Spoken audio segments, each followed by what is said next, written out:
the Auburn Blitz Podcast, your direct source for all Auburn all the time with Brett Pritchard, Faith Richardson, and Randy Lee.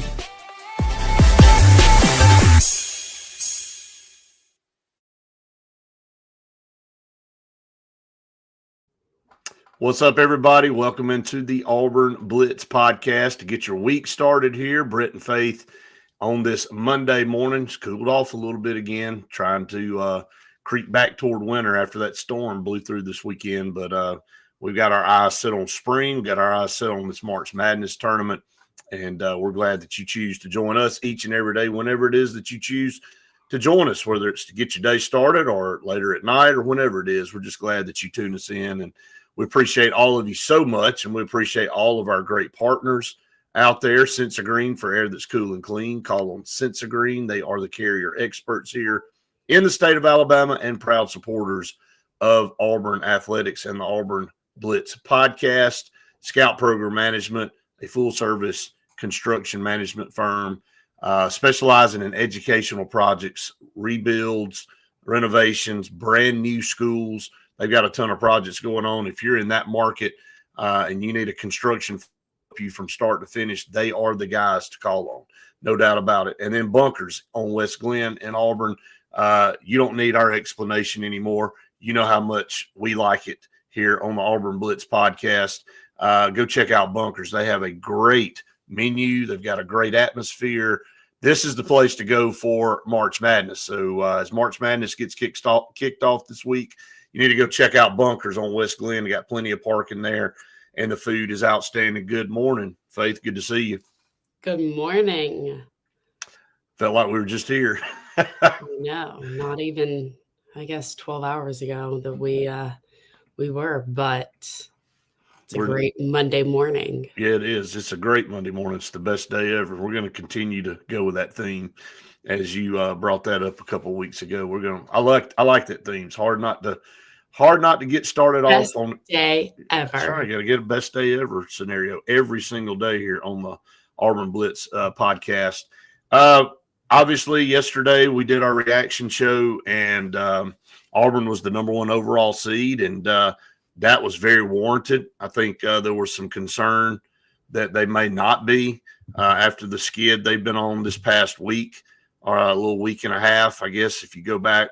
And but the resume, too powerful. And it was warranted. Auburn deserved that number one overall seed. That's why you play a full schedule. You don't get judged on who gets hot at the very end.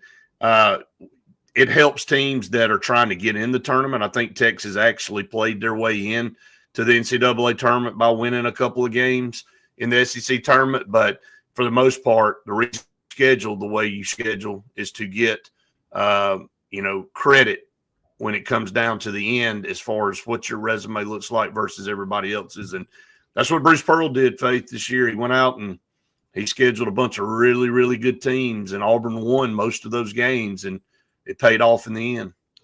Yeah, let me add something on that. So you know how the schedule difficulty and that kind of thing has been taken into consideration when it comes to the seeding and stuff.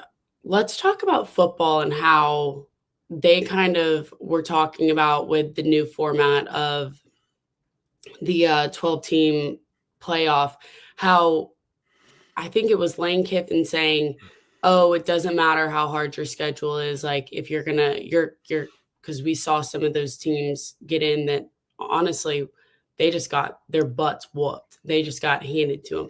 And how Kiffin was like, oh, if we just won all of our games or whatever, it doesn't matter how hard our schedule was or what the difficulty is.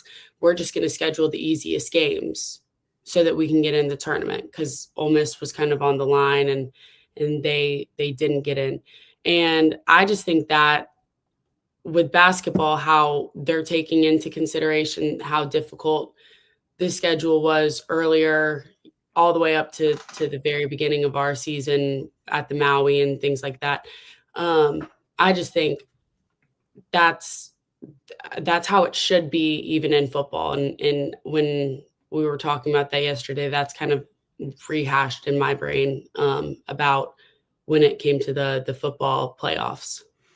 I think you bring up a good point. And, the playoffs this was the first year of the 12-team playoff in college football. So really didn't have anything to go off of prior to this. And Right. then it became obviously a big topic on our show, a big topic with a lot of people because we didn't know how the committee was going to select. And you had a team like Indiana that got in, that played a really weak schedule, and then they kind of got it taken to them in the playoffs. And then you look at some teams like Ole Miss that had an argument very similar to the teams in the SEC in basketball. They play a really tough schedule, and you should be credited for that. And, basketball is a different, as it's a longer year, and you have an opportunity to build more of those. So when you play a weak schedule in basketball, you really try to dodge, opponents. Now, you only have a select number of games in college football, so you really are at the mercy of your conference, because you're having to, if you have a weaker conference, you don't have a chance to go out and a couple of teams that are, and again, like from year to year, you don't know when you schedule way out if a team may be good when you schedule them, like say Florida State, and then all of a sudden 3 years later, they're a dump of a team, and you got to play them. Well, 3 years ago that looked like a good game, but today it doesn't. So I think, but the point you bring up is outstanding, because now in college football, he's trying to say, okay, they're going opposite of that, because the committee didn't give a lot of credence to schedule. They gave a lot of credence to the end result. So everybody's like, well, why not? I want to go schedule a bunch of tough out of conference games when I can just go pick up 3 cheapy wins and then try to get through the conference schedule and see if that'll be enough to get into the college football playoffs. So I think you bring up a great point. Right now, it's opposite. It's Right. looked at completely opposite when it comes to football versus in basketball. Auburn last year showed to toughen their schedule up a little bit. Right. And then that's why Bruce Pearl did what he did. And then college football, they may come back this year and change. Again, we don't have enough sample size to really to really get an idea. And that was kind of my argument with Randy and everybody else, is that we don't know how they may go completely opposite of their rationale selecting teams from this year coming up this year. I don't know. Yeah, I just thought it was interesting. Very good point. And it just was in my brain because I remember his tweet saying, well, if we get to play, or if our schedule is going to be easier, then we'll get into the tournament or the playoffs.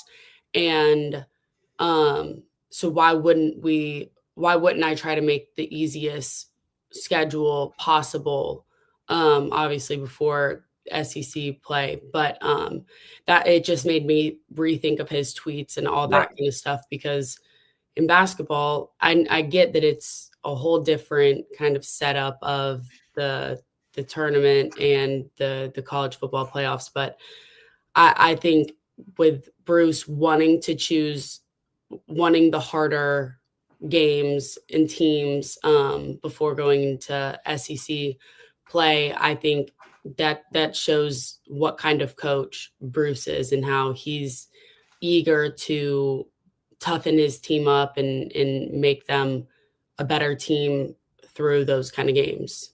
Well, he didn't want to leave any doubt this time. So, Right. That's one of those deals where you look up and you go, all right, I learned from that situation this past year.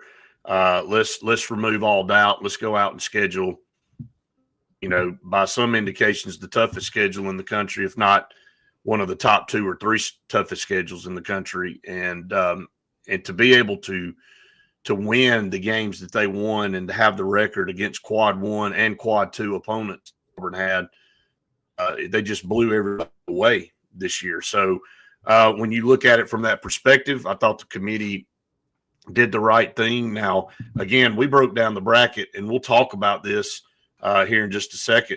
I said yesterday I like the path Auburn has. I am concerned about the 8-9 matchup between Creighton and Louisville. Either one of those teams is going to be a tough second round matchup. But then I look over at Duke, and Duke probably going to have to play Baylor in the second round. That's not the most favorable draw. You look down at Houston. They probably will play Gonzaga in the second round if things kind of hold. That's not – I mean, Gonzaga's made it to, I want to say, 9 consecutive Sweet 16s. So look at Florida. They've got to play the 2-time defending national champs in round 2 probably in UConn. Now, again, that's saying that that 8-9 matchup's always an iffy one. So that whoever wins that's going to have a war on their hands. But the bottom line is the 1 seed, that second round matchup can be a little bit sketchy. I mean, Houston proved that a few years ago when they had to come to Birmingham as the number 1 seed and play Auburn in the second round. And it's like Kelvin Sampson said back then, Faith, he said, look, is this the reward we get for being the number 1 seed in the country? Is to come to Birmingham and play Auburn in the second round, like basically a home game. So that's what the scenario is for Auburn.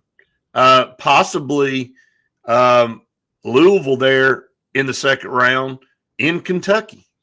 I mean, literally right in the backyard of their, it's their fan base. So, going to have a little bit of a challenge there. And even if Creighton wins, Creighton's a good basketball team. So I wanted to throw this towards you. And ESPN had the strength of record. Faith, I want you to listen to this for a second.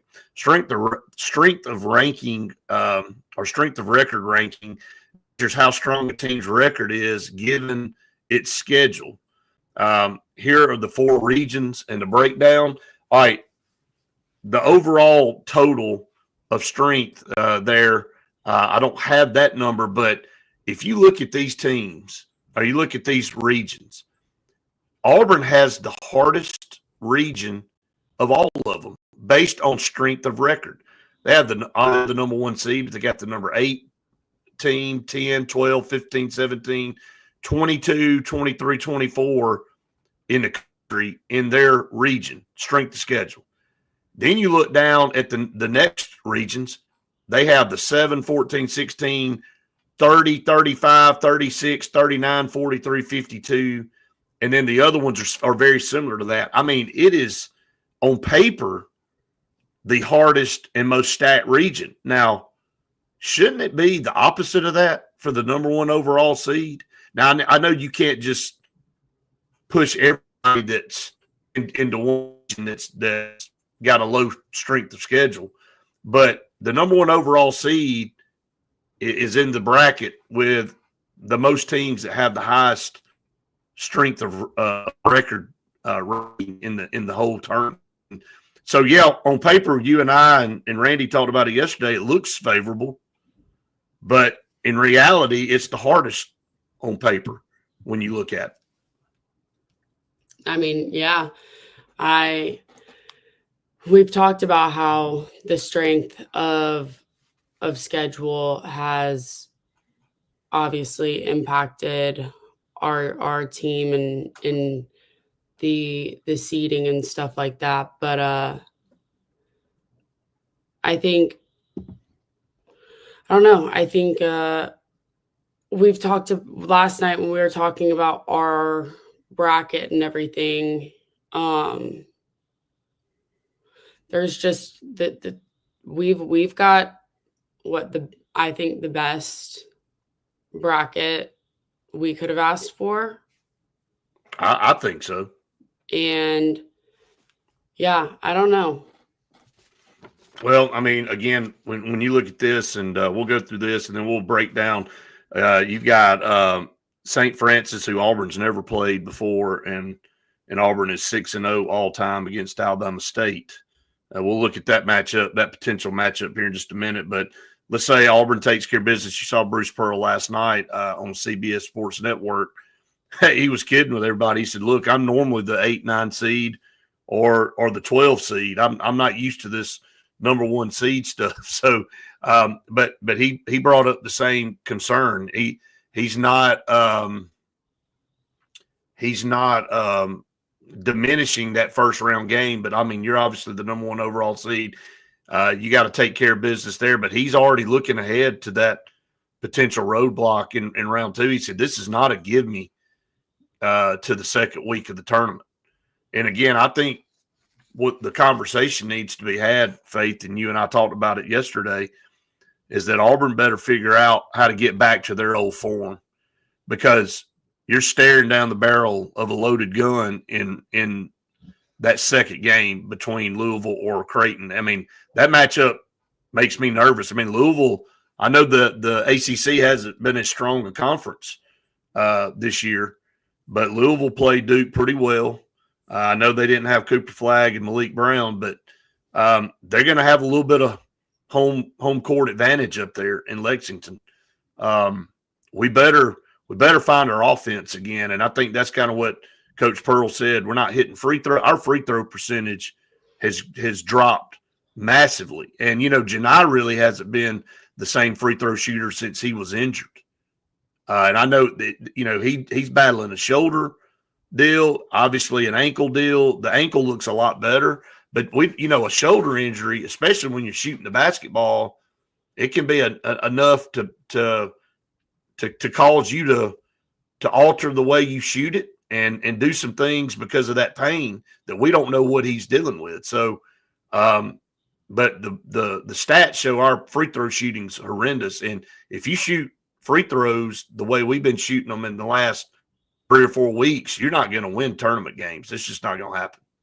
Well, and with how, the amount of fouls that are getting called and how many times we're going to the line, it makes a difference for sure. There's some games, obviously, if we're losing by more than 10, that doesn't make a difference in the score, but it really does if it's between, 6 points.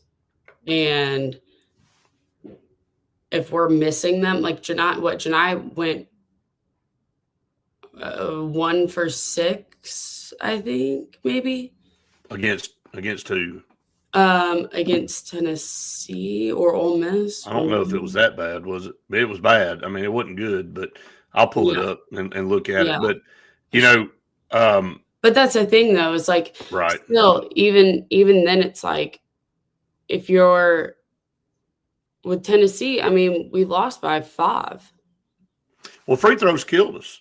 I mean, exactly. I mean, the free throws obviously killed us in that game, and it was the difference. And so you have to look back and again, you got to fix that problem. And we've gotten to the point where we turn the ball over way too much. And here's another point to analyze. Our bigs are getting fouled. We're going to the free throw line with our bigs, our lower percentage free throw shooters.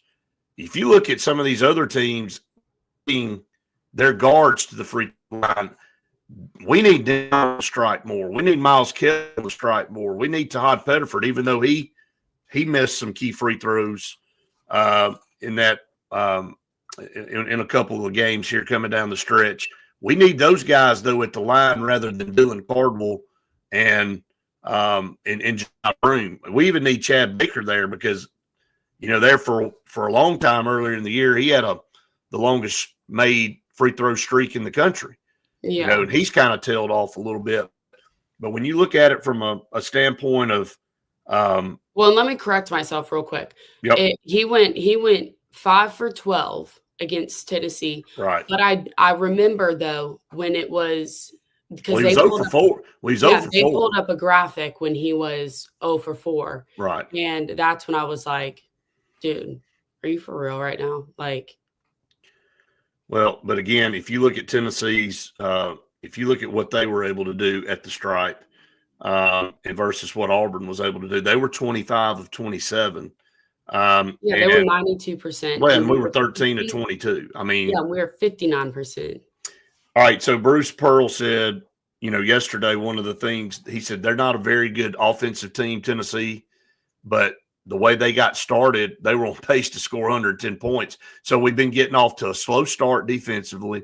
We've been turning the ball over, and we've been struggling at the foul line. But guess what, Faith? In all three of those, we can fix all that. That's all stuff that's fixable. And like he said, if we get back to doing those things well, then we'll get back to playing again. And if we don't get back to doing those things well, we probably won't be hanging around long. Now, again, you can say what you want to, but Auburn is the number 1 overall seed. And so it's almost a given that you get to the second weekend. I mean, if you're the number 1 overall seed, if you don't get out of the first weekend, that's a massive failure. There's no other way to spin it. It doesn't matter if Duke would have been the number 1 overall, or Houston, or Florida, or whoever it is. That is, everybody would look back on this season, even though we won the regular season, and go, man, that is one of the biggest collapses, in recent tournament history. So we've got to go and take care of business. And again, you can't take Alabama State or St. Francis lightly, but you just got to go be who you are and use that game to kind of get your sea legs under you and get ready to play a very scrappy Creighton team or a very good Louisville team, in my opinion, that was 23 in the net, by the way. This is not some chopped liver team. And if you don't go and play well, you probably aren't going to survive. So Bubba said, let's be honest, if you foul Broome or Cardwell, you're going to win the free throw battle. There's no question, Bubba. I mean, again, the other day when we were trying to get back in the game with Tennessee, Dylan missed that dunk, but they fouled him. And it ended up, of course, he made one of them, I think. I think he was 1 or 2 on that trip, but Dylan struggled so bad at the free throw line that I'll take my chance all day rather than letting him have a clear lane to the basket to throw it down. I'm going to put him on the free throw line and make him earn those. And so we got to be a little bit better strategy-wise of getting the ball in the hands of the guys. And I had somebody text me yesterday and say, our guards have got to do a better job of driving the basketball and getting downhill. That's one thing that Ziegler does well. That's one thing that Clayton and Richard does well for Florida. Mark Sears has made his living doing that. So that's really – Denver's got to do that, Faith. Denver has to be able to drive. He's a big physical guard. We need him to play like that in this tournament. We got to have him get downhill and draw contact and either make baskets or go to the free throw line and make a bunch of shots. Yeah, I mean, there's no doubt about that. But the thing is, though, and I'm going to go back to Broome at the free throw line. Cooper Flagg is 83% at the free throw line. And Janai Broome this season has been 60%. And that's also something in the talk of the National Player of the Year. Because every single time that Janai Broome goes to the line and he misses it, I've got someone in my ear saying, don't you think the National Player of the Year should be able to make the free throw? Don't you think he should be able to make a free throw? I'm like, okay, I'm sick of listening to you. But that's an argument right there. It is, but Shaq of a player, and he wasn't very good at the free throw line either. So yeah, I know, but you know what I'm saying. I know. I definitely think that he's got to be better than where he is for sure. I don't think it's going to determine him being the National Player of the Year, but I do think that has something to do with he should be able to make a free throw. It's a chink in his armor. It's a chink in his armor for sure. I think you can pull, every single player and find something that they don't do well. And unfortunately for Janai Broome, in a position that he plays, he's going to get a lot of contact and he's leaving points on the floor, even though he's scoring at a high rate and he's consistently in the mid-20s scoring. But he's also leaving. I mean, look how many points you just reeled it off from the free throw line he left on the floor the other day. Just himself. Yeah, 7. And we lost by 5. So, yeah, I mean, if you take that a little bit more serious and you concentrate on that, again, I don't know. He's been a worse free throw shooter since the injury to the shoulder. Okay. That thing kind of keeps getting re-aggravated. I'm not trying to give him a pass because obviously he's down low and he's banging around and he's making plays but it's a slowed down motion when you go to the line and you're trying to. I don't know if when he's pushing up with the ball, if there's something that is kind of a twinge in his arm that's causing him to maybe alter what he's doing. I don't know. I'm just speculating here, but the numbers show that his percentage has gone down since all of that. So we'll see. But you're right. I mean, 100% right.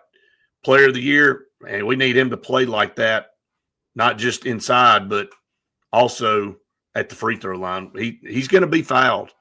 It's like Bubba said. These teams are going to take kind of the hack-a-shack philosophy, in a close game, and they're going to try to steal possessions away from Auburn by putting those two guys at the free throw line. Absolutely. So they become a liability at that point rather than an asset. So, all right, Auburn is scheduled to play at 1:50 on. I know we had that question yesterday, and I know most everybody probably have seen the times now, but 1:50 on Thursday. So it'll be St. Francis or Alabama State. That game will take place in Dayton, Ohio. If you look at the Hornets, Tony Madlock was a former Auburn assistant. He's the head coach. They're 19-15.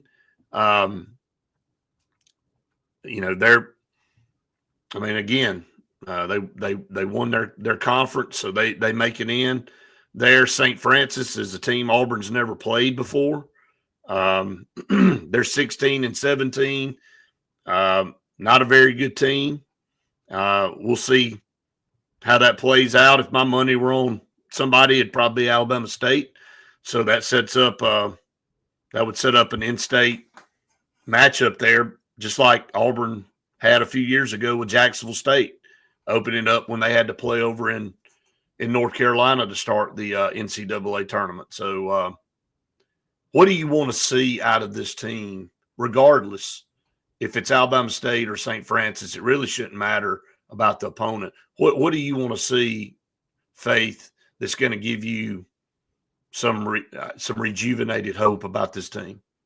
I want to see the team before the last 4 games, the team that is putting all the effort out there and that is just a physical, aggressive team that wants to win and is hungry and chasing the win. Out of that game, we can't overlook anything right now and say, oh, we're going to chase, winning the whole tournament. It's like, no, you really have to just go game by game. You got to win this game. And I want to see our offense get back to normal. I want to see our offense being fast, running hot, and not taking our time and slowing down.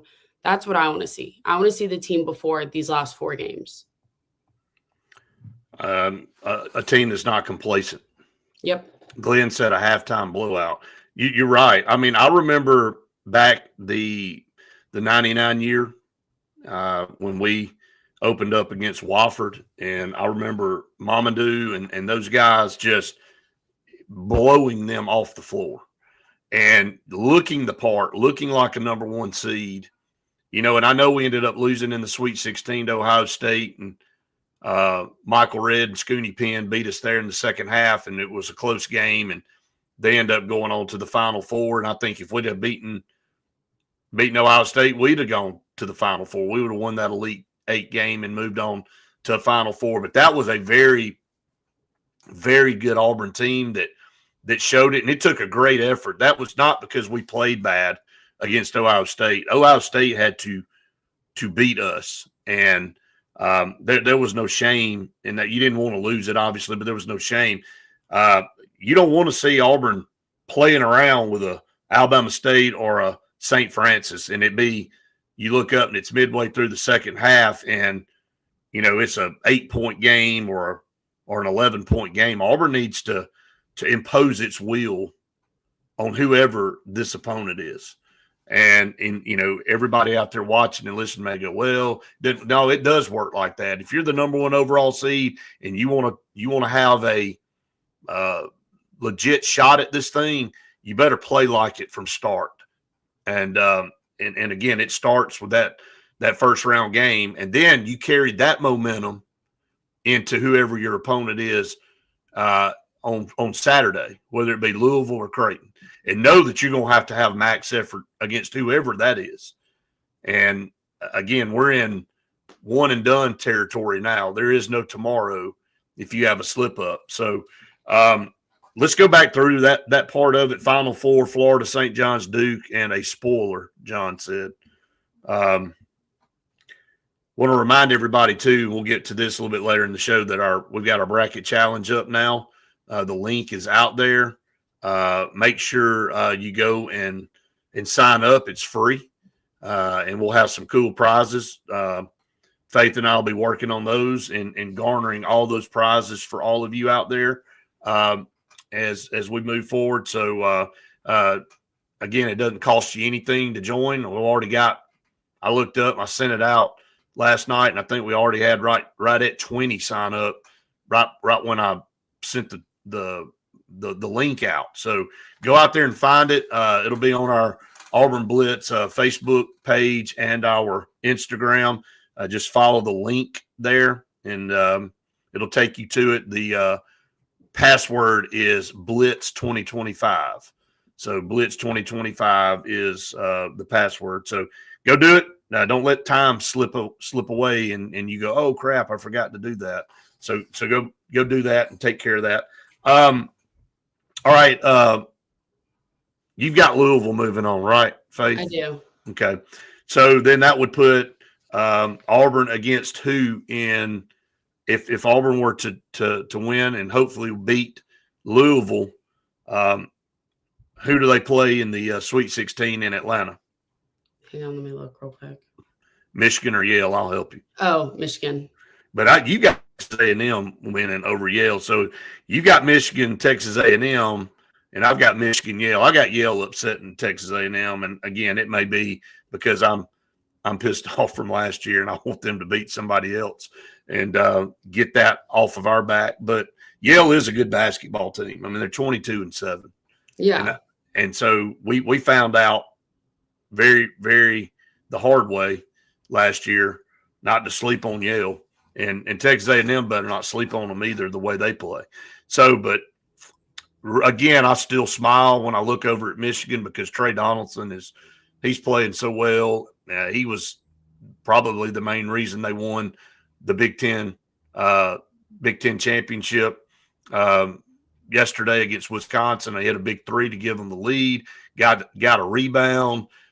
Hit a couple free throws coming down the stretch. I mean, he's just been their guy, and I'm so proud for him and excited that we may have to play him. Not excited that we have to play him, but excited that he's having success because, he didn't leave on bad terms at all. I mean, Auburn, he loves Auburn, and I think Auburn still loves him. This isn't Aiden Holloway Right. leaving to go to play at Alabama. But obviously, if Auburn plays Michigan, we don't want him to win. But there's a really good possibility that we see either him or maybe a rematch with Texas A&M there in the Sweet 16, Faith. And kind of your thoughts on that if we were to get back and have to play them again. I want to see Auburn improve from – I don't know how many times I can say it without sounding so annoying, but I want to see us get back to the team we were before visiting them again. And I want us to kind of regroup and get back to our normal offense and play so physical and aggressive like I know we can, but have our offense just come back to the way that we were. I don't know how else to say it. Like, and that's the only thing I can say at this point is like we need our offense to get back to the team it was before. Yeah, I mean, there really isn't any other way to say it. I mean, you've got to play better offensively. I think the defensive efforts kind of tailed off too, and Bruce said yesterday. And got to pick that intensity up. Getting off to slow starts against teams like a Tennessee that shot our eyeballs out to start that game, and then we kind of settled in. But again, we see digging holes. Even though you come back and fight, you don't spot teams, 7, 8 points, and then start deciding how you want to play defense at that point. So let's say Auburn and Michigan or whoever it is in the Sweet 16, they move on. I've got Auburn to the Elite Eight against Michigan State. So you cut out what? I've got Auburn making it to the Elite Eight against Michigan State. Yeah, so do I. So, and again, in Atlanta against probably the weakest of the number 2 seeds, I would take that all day. Yeah. And then you said what? So you've gotten your Final Four, Auburn and Florida. I do have Auburn and Florida in the Final Four. And got from that? I've got Houston and Duke on the other side. Okay. Who do you have from Auburn and Florida? I hadn't picked that yet. Okay. I haven't been able to fully dive into that one yet. So, but I have got my Final Four. That is my unveiling of the Final Four in kind of a weird way just then. Auburn and Florida and Houston and Duke. That's my Final Four. Who's your Final Four? Auburn, Florida, Duke, and Tennessee. Okay. Yeah. How crazy would that be to have 3 SEC teams? I've got Randy and I with the more SEC teams, but Randy's got all 4. So I don't see that happening. I don't know about that either. But I was running through it with one of my roommates last night as she was making her bracket. And I think I'm gonna have to have at least one bracket where I've got BYU really making a run. You got BYU. You like the Cougars, don't you? I really do. And I don't know what it is because even them in football, like if their game is on, I'm saying turn it on. I'm saying I want to watch. I don't know what it is. Are you a Mormon? I think it's something about the Mormons that I'm so interested in them. There you go. And I think that's why I'm like, I want to watch. Well, like I've watched so much of them. You're like a closet BYU fan. You pretty much admitted that. So nothing wrong with that. I think I am, but and they're so far away that it's like I can't. It's not like I can get tangled up in any of it being too close, whatever. But I don't know. I've really enjoyed watching them, and so I think one of the brackets road trip maybe to a BYU game. Road trip to a BYU game maybe. Can we fly? Look, yeah. I mean, absolutely. I don't want a road trip. I would like to. That's a long one. That'd be a long one. Yeah, we can do that. Let's plan on doing that. Ew, but if I have to bring Lucy, we're gonna have to road trip it. Let's not dive into the details of the plans yet. You're already trying to figure all this out. But see it. If you look at that side of the bracket, they play VCU first. I've got them winning that game, and then they play Wisconsin, which is the number 3 seed. I've got them knocking Wisconsin off and getting to the Sweet 16. Oh, yeah, so do I. I've got them getting to the Sweet 16 against Alabama. Of course, we'll all be massive BYU fans at that point. Yeah, everybody better be. So and if Grant Nelson's hurt, look, if Grant Nelson's hurt, Alabama may struggle with St. Mary's. I mean, I'm just telling you, St. Mary's is a really good basketball team. They're one of those scary type teams that every single – I mean, they play – I mean, I know it's usually them and Gonzaga, but fighting it out in that conference. But St. Mary's is a very good basketball team. And they won the conference I think they won it with about a week and a half to spare, kind of like Auburn. So they won it more convincingly than they've ever won it before. So, and I know it's not the SEC and it's not anything, but still they kind of dominated that this year.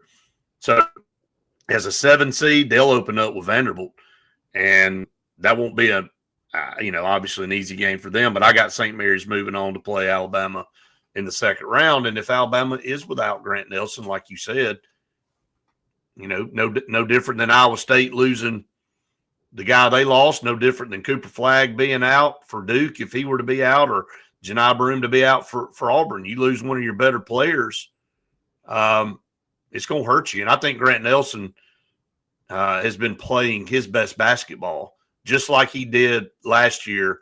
And I think that was a major contributor to why Alabama made a run to the Final Four. If you remember, Alabama got blown out by Florida last year in the SEC tournament. Right. And they turned it around because Grant Nelson all of a sudden became a guy that was about unguardable, because he'd step out behind the three line and hit it. And if you let him stay out there, he'd shoot your eyeballs out. And then if you came out and pressed him, he'd drive by you and he'd get to the rim. And he created a matchup problem for a lot of people. So if they don't have that weapon in their arsenal, it could be very detrimental to Alabama's run.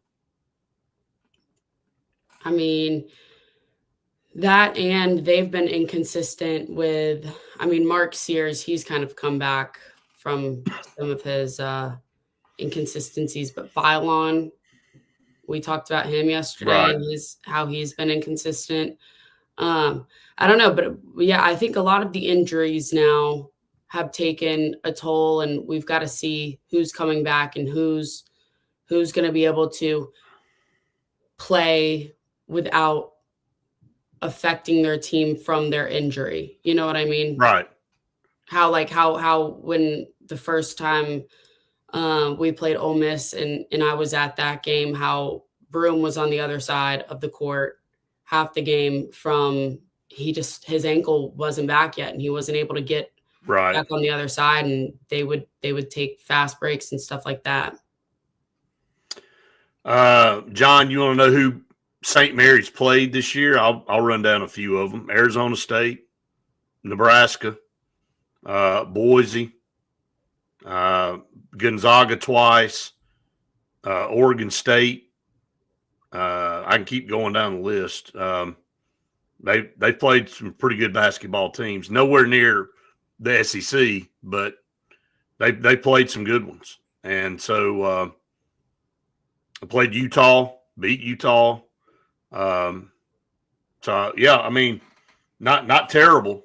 They've got, again, when you compare it to an SEC schedule, it's not comparable, but they've been challenged. So, well, who did they beat? Well, they hadn't lost to many, because they're 28-5 on the season. They beat Oregon State. They beat Gonzaga 74-67. They beat them 62-58. They beat Washington State 80-75. They beat Utah 72-63. They lost 68-64 to Arizona State. So, beat Nebraska 77-74. So there's a rundown of most of them they beat. So, again, they're 7 seed, and they'll be a formidable opponent. Vanderbilt, we'll see how that plays out. We'll see if Vanderbilt and what they were able to do and how they were able to match up in the SEC all year, if that'll be enough to get them over the hump against a good St. Mary's team. You're right. They are legit. They do seem legit, and I agree with you on that. So,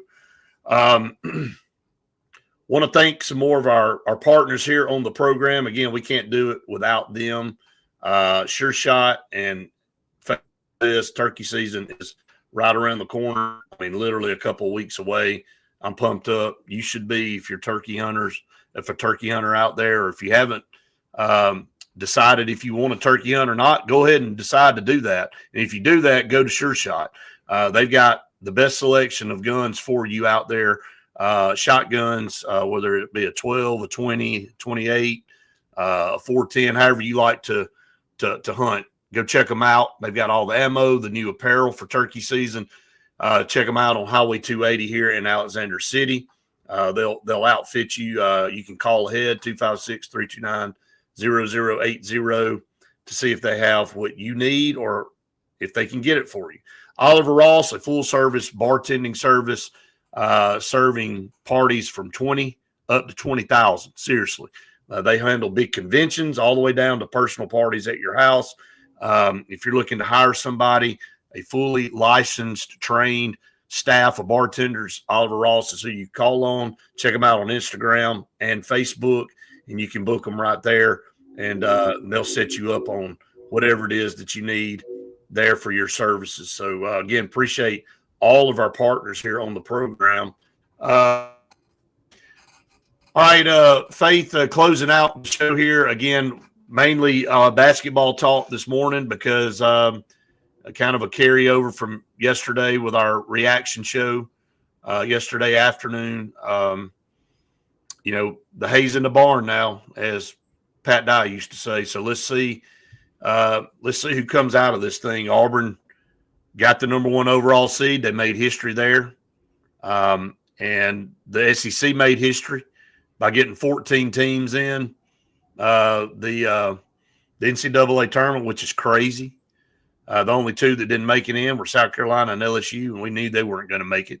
But everybody else made it in. So that tells you that the rest of the country respects this conference. But guess what?